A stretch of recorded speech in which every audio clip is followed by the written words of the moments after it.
এভাবে তাকাবেন না স্যার, আমার সুগার আছে তো, যখন তখন পেয়ে যায়, এখনই পেয়ে গেছে। কি নাম আপনার? আগে প্রভঞ্জন, আপনি আমায় প্রভু বলে ডাকতেন। তোর জ্ঞানী বলা, উনি সবার প্রভু, আপনাকে প্রভু বলে ডাকবে? ধোপা গাধাকে প্রভু বলে ডাকে, না গাধা ধোপাকে প্রভু বলে ডাকে? কি বললে? বুঝি না। কি করেন আপনি? আগে তাস খেলি। ফাজলামি হচ্ছে আমার সাথে? সিরিয়াসলি স্যার, তাসে তো এইটা আছে, আমার বাড়ির দোতলাটা পুরো জুয়ার পয়সায় করেছি। একদিন আমার সঙ্গে বসুন না স্যার, আমার বাড়ির 3 তলাটা হয়ে যাবে। বলুন, আপনার ছেলে কোথায়? শুনেছি একজন বাবার মেয়েকে নিয়ে পালিয়েছে, তার বেশি আর কিছু জানি না স্যার। এখনো বলছি সত্যি কথা বলে দিন, আপনারা কিন্তু আমার নলের ডগায়। এভাবে ভয় দেখাবেন না স্যার, অলরেডি আমার নলের ডগায় চলে এসেছে। সত্যি বলছি, আমরা কেউ কিছু জানি না স্যার।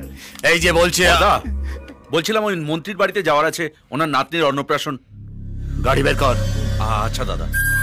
যতক্ষণ না আপনার ছেলেকে আমি পাই, আপনারা দুজন এখানেই থাকবেন। কিনিমারা খেলো, এই বাথরুমটা ওইদিকে। শুকিয়ে গেল তো, আর হবে না।